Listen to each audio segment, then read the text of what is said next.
سلام علیکم برادران. از ما میدونیم یک قشلاق و شما در ایشون میتونید که پریویلیژیت نه مقصد مردم این بنگلادش گریزونه برادران مردم این بنگلادش زندگی میکنه سطح زندگیشون با خبر میشیم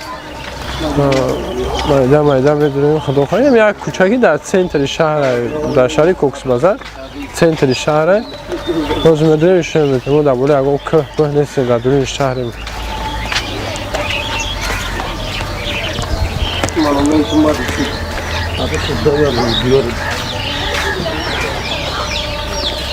از پست دیگری ما اکای محیدین زیاده از 6-7 ساله فعالیت کاری تاکسی داره یعنی گرانیت میره و میآید و کدامی که میخواهی گرانیت بره با تاکسی انمی برادر برین پیشوی کاری انمی برادر پیشوی کاری ما میشود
این هم برادران خونه این هم خیلی این هم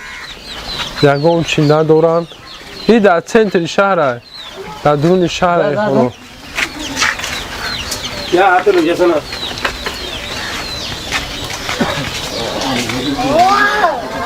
مرسی انتظار رو بگیه تو نمیدونم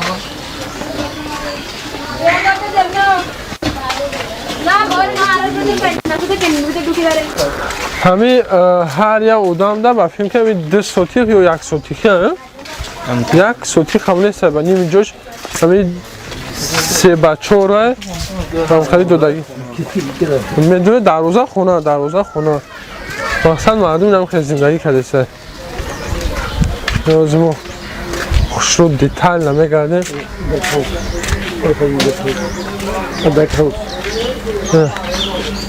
این خونه و برادر در سنتر شهری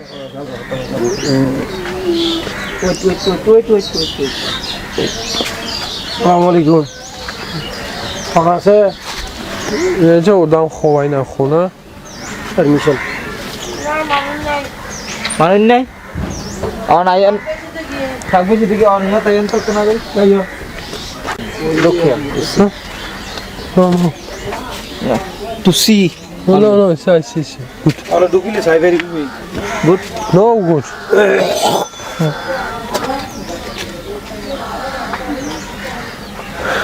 خالی مرا دیدین کریش را دیدین همین خونه بلندیش نمی قدره تمام و همین خونه میدونید با راست خیلی راست ایستادن هم میتونید و در همین شرایط اینجا همین یک جای خوب دتا در همین جا خوب میکنن در همین جا میخرن میپوشن میپزن چیکار میفرد در همین یک خونه 2 بسته یا نمیدونم 3 بسته همین قدره کرد اینجا یک اویلا اونجا یه اویله اینجا یه اویله یا هر یه اویله در خونه دبسه برحمت برادر ایسته شو میته هیچ هم یا برو رای شو میته همه اوسته و همش خونه در سنتر شهری کوکس بازار اگه ما این قشلوقچه گفته در اومده ما خیال کنیم که ده یک تامی یه اویله که 1000 اویله زندگی میکنم در این قشلوقچه که ما گفتیم 1000 اویله در نمی قاقجو بگیم 1000 اویله را جو کردن زندگی کردن و همه لوبوت شما پرسی زندگی چقدر میگه ما بعد در خداوند هیچ گفتن نمیتونیم چیزی که خداوند داده ما را نمیخواد داده ما شکر میکنیم زن چه خداوند ما را همه قدر سزاوار دونسته میگن نه همه قطعی همی خلاصه گپ زدیم میگه ما چی بگیم میگه شکر میگه الحمدلله باز ما میریم دیگه جوش هم میبینیم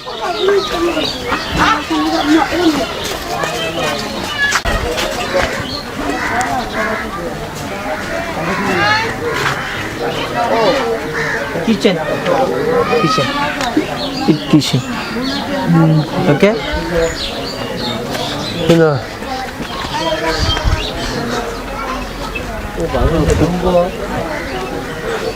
It's home? it's home اینا یا خونه برادر kitchen chicken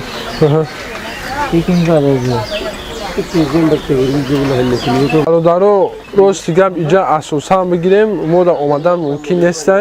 با خاطری که اینجا بسیار ممکنه که لوبوی کسالی بگیری بخاطر ممکنه لوبوی چیز بخاطر بگیری اما ما اول به خاطر خدا و به خاطر اویی که شما را ایشون بتیم که مقصد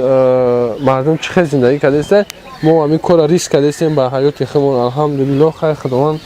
یگون چیز مونه شوه خدا چه حس کرده است خدا چه حس کرده است خیلی که بوی کمتر بوی بزرگ کمتر نه خیلی بوی بزرگ دورانه که خیلی شو کنیم مسئله زندگی مردم چی؟ مسئله زندگی مردم باور کنید همین خونه خیلیمون همین دو قشلو قشلو خواه بلوی کوی که ماشین نیستم خیلی جوده در خونهمون همین دو قشلو مثال تاجیکستان چیکن هاوس گود الحمدلله راست میگه به خدا کدایی که مرغ داره مرغ خونش به خدا خونه میاد خوبتره و بسیار برادرها ما با تکرار میکنیم که آدمایی که میگیم بنگلادش ای تاجیکستان در زورای و تاجیکستان ای بنگلادش در بعد برادرها ما امروز خواستیم که استینی بنگلادش شما نشون میده و در تلویزیون و زنیایی که میبینید شما 90% او گستی نیست یگان تا او جلوی کمپلکس نیست و 90% مردم بنگلادش در همین شرایط زندگی دارن یک خونه 3x3 یا یک خونه 3x2 90% همین قشلوقچه‌ای که ما در اومدیم 1000 اویله بی باور نکردنی اینه که همه خیلی هست برادرها میره الحمدلله سلام علیکم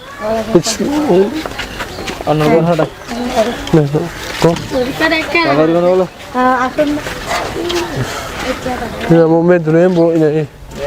خونه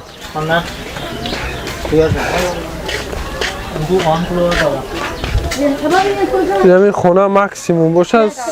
3x4 خیلیش 3 در روزش 4 نه آدم زندگی دارن این خونه همین مقصد ما برادر عزیز اینجا آمدن یا را خندیدن یا مزاح کردن نیست راست همین چیزا نشون میدیم که اگر پیش ببینیم مثلا اون کینوی پاورود نیتودا کینوی اجازه میبینی که اگه اونجا میدونن خیلی اگه چیزی استراشنه مقصد نیت مثال چیزی که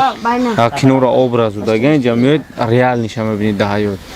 تر میترسی به خدا قسم هیچ نخد تو خنج سر بتن همه جهت آدموش ای جهت کمبغالی مقصد کمبغالی زیاد آدم وقتی که مثال فشار آورده بولش آدم دیگه دیکی میشه کمبغالی بسیار دیگه نه به سر لیباس چون خیلی ندارم بیچاره من که همی میدرو یک ترس فراد میگیره ای خداوند دیورم ای مشکل ببره آمین من خیلی میریم با اونجاش هم میبینیم one street 10 and 11 house okay марҳамат бародаро, ин обични зиндагии мардуми Бангладеш. این ویدیو را ما گفتی فتحیدیم که این ویدیو را ما برای نکردیم که میشوم که مردم میشو ازدواج یا میشو مزاق نه، این برای او است که همون برادرایی که میشو میگن که بنگلادش وضعیت چطوریشون خوبتره، ما انا باید دانستی کردن نکو و بفهمونیم که ما در دوباره شرایطی که میشو ما قرار داریم همه شرایط ما این بنگلادش خوبه. کم بغل ترین من سردنی بنگلادش را زندگی کرده، سردنی ارومی بنگلادش. با همین من اومدم مثال فرق یک چیز مثال فهمیدم خراز نیست مردمی درونی بنگلادش ها قطعی مردمی بیجین قطعی مردمی گریزه من فهمیدم که خیلی که ایو شرایط چون خوب تری چون چیه که او دوران او ندوران اینه فرق دوران ای تک همش ادنای توجی همش یک چیزه همش یک شرایط همش یک زندگیه. شرکت کلانترین مثال چی یونیسف هوایو الحمدلله لاگر بهترین شرایط را مهیا کرده است. شکرانه خدا لاگر زندگیش با لیمن مردم از زندگیش خوبتر شده. چه مردم مقیم بنگلادش برو که در اونجا کمک بسیار است، اما مردم خیلی بنگلادش کمک نگرفته است. از سبب نبودن زمین نبودن جا بیچاره مجبور میشن که بعضی مسافرشان در اینجا پرتویان و در این پیشی بالای همین مسافری که خودشون پرتن با خودشون زندگی کنن. و باید چیز دیگه که همین گفتی فتنی که کمبغلی نسل اون آدم هم رنگ دیکی میکنه و یا دیگه یگام امید به آینده ندارن و یا میدونن که مثلا زندگی ما چیزی بد نبود یا قاعده ما امید چون پونی آینده کندگی و ما هر یک شهروندی که در جمهوری تاجیکستان الحمدلله ما زندگی میکنیم و ما با یک چیز امید داریم و مثلا ما میتونیم بگیم که ان شاء الله مثلا پگا معلم میشم یا پگا انجینیر میشم یا پگا یگان چی میشم زندگیم الحمدلله خوب میگذره. یا ندارن اما برای که میدونن که نمیشه نیست خیلی مضمون است که تو زندگی تا خوب کنی ندارن. همه کاری که میگم بیا ببین امروز مثلا انگشتری را نمیریم عذاب نکشیم الحمدلله همه کشته شکر. من فقط یک چیز دستشون که ما فقط چی بیایم که زنده مونیم نه فقط چی یگانه ما میگیم که مثلا امروز مرسدس نخریم چه کنیم که فقط تویوتا بخریم لکس یا لند کروزر بخریم آیا میگن که فقط چه کنیم که مثلا 1 کیلو برنج بیایم بخریم. همه هزار تکه که در اون قسمتی مثال که 1000 تکش گده تا 80 سوم خون میشه 1000 تکه اونجا یه هفته اینا در خود همه قریبی چرا یه هفته وجه بگیم با همون چیز زندگی میکنیم.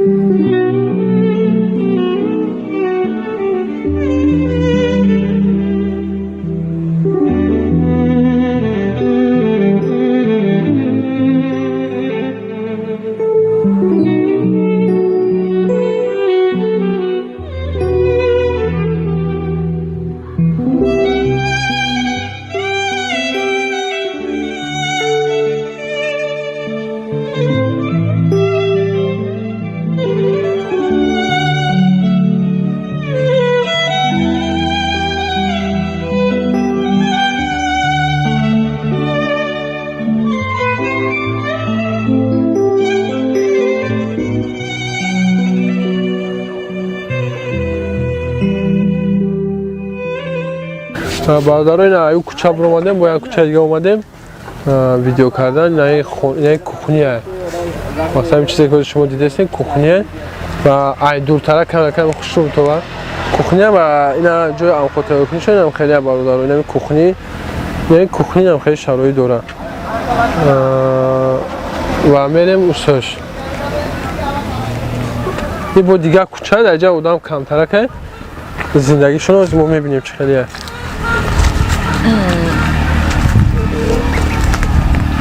نه خونش خیلی بولی منی سوزه. Oh, this one. Come on. نه میگذاره نه خونه باید نه من اینجا برادرو اوین شوکی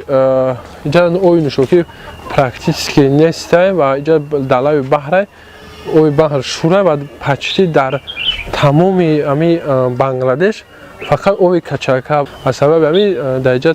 او به ها تنقسیم میکشن اینجا یک کلود سسته که بینیم او داره او داره او کدام ارگانیزاtsiya اساس کردگی سالی 2019 13 همه 2019 سلام علیکم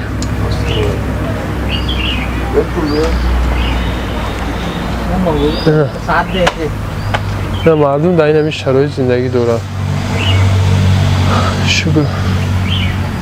وضعیت به حد درجه بزه به باردارو امروزه بپس که ما مقصد برنامه ما با آخر نرسه باردارو ای کم ترک ای بگیم ای 7 میلیون یک حصه زندگی مردم بنگلادش هم شما درشون میگه که مردمش چه زندگی میکنن اگر ما امکانیت رو پیدا کردیم با چند مردمی بویش هم شما درشون میگه که بویش چه زندگی میکنن زنده باشه باردارو در امان خدا دستگیری کنیم پادپیسات لایک کامنتاری فراموش نکنیم باردارو این کارو پیشروی کاری ما رو مثال شما ما رو کمک میکنین کاری ما پیش بریم اوکی پادپیسات کنین پادپیسات کنین پادپیسات کنین لایک بجکین لایک بجکین لایک بجکین او کامنتاری بنویسین برادران ما یک اینفورماسیون رو تشکیل کردیم همه شرایط پستی که همه مردم دارن مقصد همه زندگی فقیرانه و بینهایت با یکو و زحمت‌های زیاد مقصد همه سوم به دست میارن و شما در یک سوال باردارو نالوگ خانه در یک سال چند میسپرید یا در یک سال قریب $500 نالوگ خانه میسپرن $500 در یک سال این به نهایت وضعیت برای خلق کمبغل به نهایت وضعیت ما نالوگ خونه مون نمیدونم 100 تومن 150 تومن 200 تومن